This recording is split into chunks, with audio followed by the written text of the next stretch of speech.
all slaves, Seneca says. He says, actually show me someone who isn't a slave. He said, this person to ambition, this one to their mistress, this one to wine. He was talking about how so many of us, even if we're powerful, even if we're rich, even if we're famous, we're addicted to something.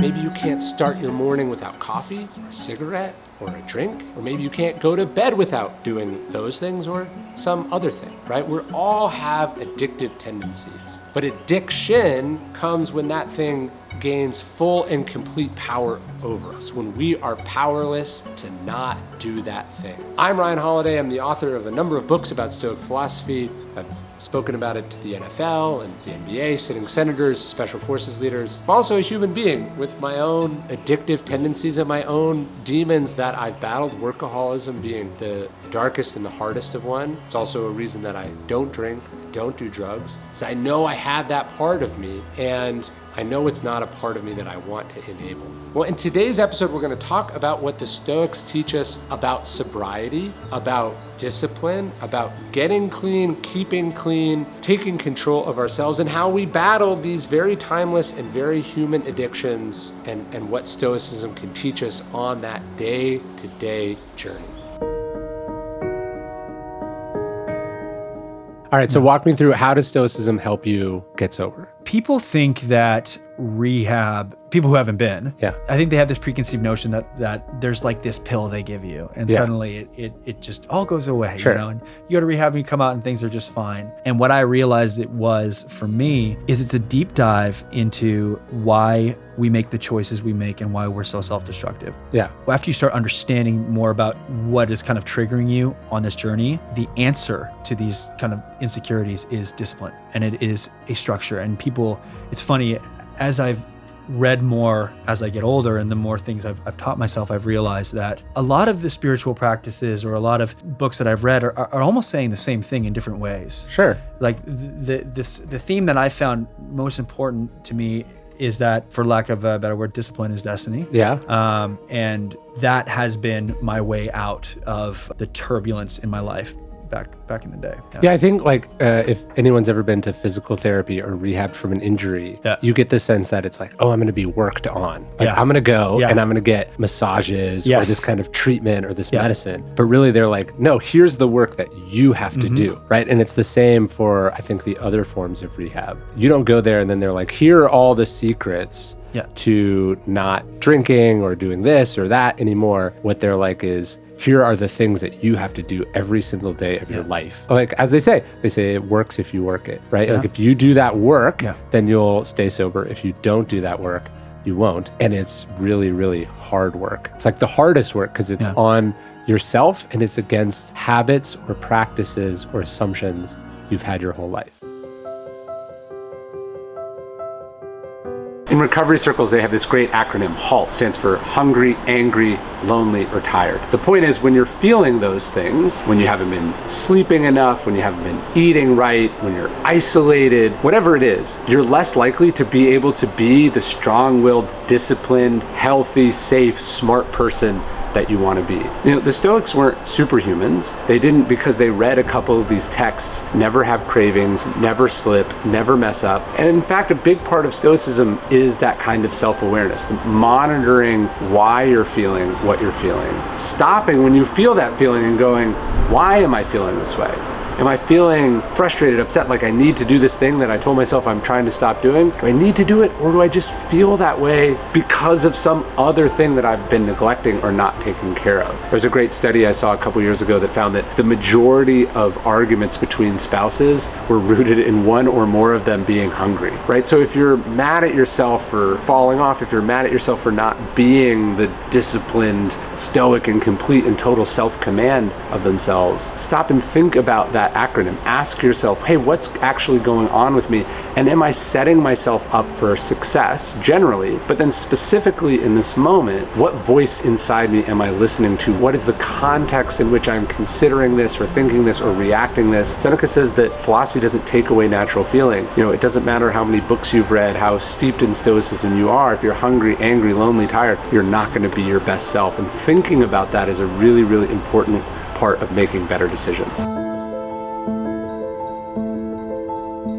Over and over and over again, more than 40 times in Meditations, he talks about being of service to the common good, doing things for other people. He says our job is to put up with people or to help them, right? Pick one of those, right? And I love this idea. We should not just give help, but get help. We should not just get help, but give help. Be of service to as many people as possible, to be and to do as much good as possible, insofar as that is in our control. And this is why the idea of being of service, I think, is so developed into the 12 steps into sobriety, is that one of the best ways to lighten our burdens is to help someone with theirs. One of the best ways to get perspective on our own problems is to think of people, to spend time with people who are really, really struggling. And then one of my favorite ideas from Seneca is that we learn as we teach. As we help, we're helping ourselves. This is something that when the world feels like it's falling apart, when it feels like we can't possibly make a difference in the big scheme or scope of things, what we can do is help our neighbors, our families, a stranger on the street. We can make a difference in a very small way. That's in our control. To me, that's actually the essence, not just the essence, but the highest point of Stoicism. We don't overindulge because it's a violation of the key virtue of temperance, the right amount, moderation in all things, the Stoics would say, although some things not at all. Nobody is having less fun than the glutton or the addict, the Stoics would say. If the pleasure means you wake up with a hangover, it's not really so pleasurable, is it? So it's about moderation, it's about temperance, it's about finding the right amount of things. The essence of Stoic philosophy is being in command of yourself. In fact, Seneca says, no one is fit to rule who is not first master of themselves. And the reason we're not masters of ourselves is we give that power over to someone or something else, right? Drugs, alcohol, cigarettes, right? Codependency. That's the tragedy of addiction. Not only is it bad for the person, but often we can become addicted to our relationship with different addicts, right? The Stoics, it was about being in control of yourself, not your urges, not your desires. The Stoics look at Alexander the Great. Marcus Aurelius does. He looks at Alexander the Great as someone who is super powerful, but not actually powerful because he can't stop. There's never enough. Seneca himself actually defines poverty as not having too little, but wanting more. If more is all you need, as the great Metallica song, Master of Puppets goes, that is such a dark and slavish place to be. So the reason we battle our addictions, the reason we try to get clean, the reason we practice discipline, so we can be fit to be good parents, to be leaders, to be bosses. Like if we're not in command of ourselves, if something or someone, some urge or some substance, if that's really what's ruling our life, that is not a good place to be. It's really simple. There's all the things in the world that happen, and then there's the tiny bit of it that you control. All the things that happen in the little dot that you control. The Stoics call this the dichotomy of control. There's some stuff that's up to us, some stuff that's not up to us. The chief task in life, Epictetus said, he was a former slave. He knew all about unfortunate realities. He said the chief task in life is discerning what's up to us and not up to us, what's in our control, not in our control. This is also the brilliance of the Serenity Prayer. That's the key. Is this up to me? Then it should deserve 100% of your energy. If it's not up to you, if you can't influence, if you can't control it, then it's none of your concern. All the things that can happen, tiny bit that you control. And we're at the screening the night, the movie premieres, and Quentin Tarantino is there. And suddenly I'm like literally amongst the people I so look up to. And I wake up the next morning and the reviews are coming in and the reaction's great. And I immediately tell everyone in the house, I'm saying that I need to leave right now. I'm getting on a plane. I'm out of here. And people are screaming at me. They said, Josh, why? Like, this never happens. And it may never happen again. And you're going to leave, enjoy this. And as soon as I was a member of the club, it's that great saying, like, I never wanted to be part of a club that would have me as a member. And it was one of the most impactful moments of my life that I realized, good or bad, at the highest of the high or the lowest of the low, I am bottomless, and nothing, be it food, drugs, or prestige, can fill up this hole in my soul. And I got sober 2 weeks later, and I think it's undoubtedly correlated, that sort of spiritual bottom.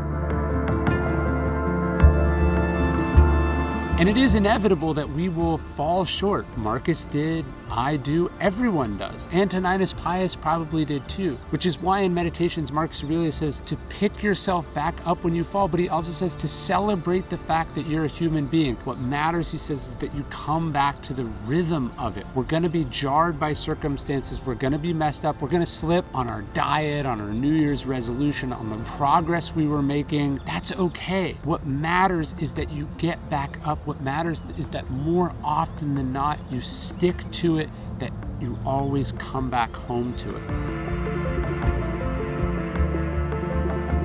Accomplish something good with hard work, the labor passes quickly, but the good endures. And he says, if you do something shameful in pursuit of pleasure, the pleasure passes quickly, but the shame endured. And this is the Stoics' idea of freedom. What leaves the residue and what doesn't? What has power over you and what doesn't? Who is in charge, right? Is it you or the urges? I think about this with my phone. Am I using the phone or is the phone using me? And when I can't not use the phone, that says something about my relationship to it. I need to change, right? What rules your life? What has power over you? And what power do you need to take back? So you can enjoy the fact that legally we have incredible freedoms in this country, in this era, in this time, right? In this prosperity. The freedom that you have has to be enjoyed and lived up to. But first, that means freeing yourselves from a lot of things that we self-impose, right? Epictetus says it's better to starve to death in a calm and confident state of mind than to live anxiously amid abundance or to be dependent on something. The idea is that you live free or you live a kind of death, and that this pleasure turns very quickly into pain. The secret to strength, Marcus Aurelius says, is realizing that you have power over your own mind, not external events. When you realize you don't have control over what other people do, you don't have control over what happens in the world, you don't have control over the weather, you don't even have really control of the results of your own actions. All you control is what you do, what you say. You control how you respond to things. Realizing that you have the power over right here, that you control the empire between these ears. That's it, that's everything. But that is plenty to be in control of. That's so much. People only decide to utilize a small fraction of it. So realizing that you have control over your own mind, which seems like a little, but is actually an incredible amount to Marcus Aurelius, that is the secret to being strong and powerful. And that's what made him powerful, not the enormous Roman army, not the empire. What made him powerful is that he controlled his own thoughts, opinions, and actions. I hope you like this video. I hope you subscribe. But what I really want you to subscribe to is our daily Stoic email, 1 bit of Stoic wisdom, totally for free to the largest community of Stoics ever in existence. You can sign up at dailystoic.com/email. There's no spam. You can unsubscribe at any time. I love sending it. I've sent it every day for the last 6 years, and I hope to see you there at dailystoic.com/email.